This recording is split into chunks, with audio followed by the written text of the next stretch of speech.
这种小波的杆系的茶花，你到家不操作一下啊，它很难养活。今天分享保守派和激进派两个派系的茶花的一个种植方法。首先很难养活，就是因为这个营养波脱离土球啊，这个湿度保不住啊，根系暴露在空气当中，这个根系会干死。那么保守治疗的话，咱们可以找一个稍微大一点的花盆啊，把花脱盆以后，咱们花盆的底部和周边啊，咱们去添上一些火山石啊，添的这个颗粒啊，它不局限于火山石啊，你可以用这个鹿藻土，你也可以用粗河沙啊，你也可以用这个珍珠岩啊，都可以啊。这个颗粒啊没有那么神奇啊，它的目的就是适当的增加盆边的一个湿度啊。另外一个具有强大的一个透气性啊，只要是特别透气啊，你加石头子都可以。这么做的目的就是让它快速的进行发根啊，同时啊，盆面咱们给它加一点这个咔咔长根的这个微生物有机肥。两个目的，第一个目的就是让它快速的刺激它发根，那么第二个目的就是调节啊咱们这个土壤当中的一个酸度啊，茶花喜酸啊。第一遍水一定要多浇几遍，完全浇透啊。注意缓苗的一个光线要特别明亮啊。这么种植啊，你至少要种植3个月左右啊，等它完全根系长出来。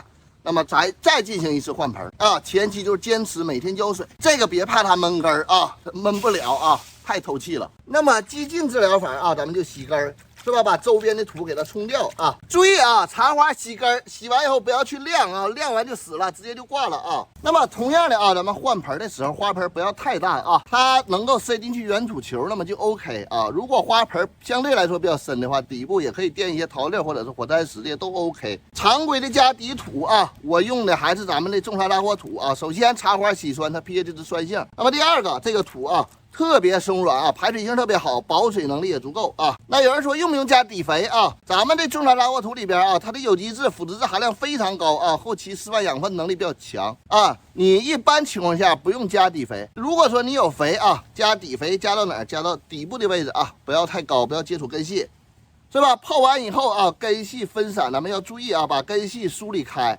千万不要让它扎堆儿啊。根系这么重啊，很多人说，哎，拿出来往里一怼啊，这么重不活。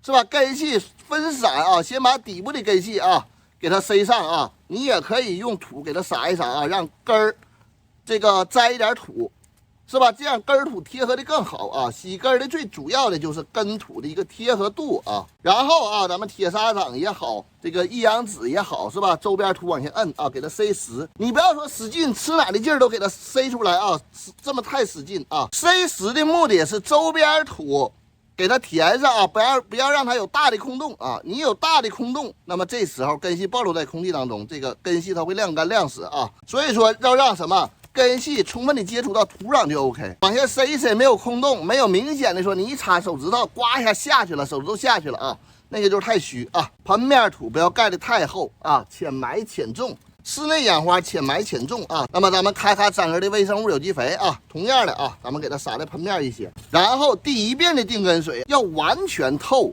多浇几遍啊。这个定根水是什么水？就是清水啊，咱们保证这个土壤当中啊，花盆里边的湿度足够用啊，这样才会诱导它的根系啊向外去生长。加上微生物的一个刺激啊，生长的更快，浮盆更快。那么茶花缓苗啊，一定不要阳光直晒啊，大太阳太足了。咱们给它放在你家阳光照射进来的，看到阴影了吗？放在阴影的这个边上就 OK 了啊。这边是光，这边是阴影。然后茶花洗根以后，每天要浇水，至少坚持1个月。茶花长根速度比较慢啊，你要有足够的耐心，要坚持住。像这种小苗啊，咱们有花苞的可以把这个花苞给它干掉。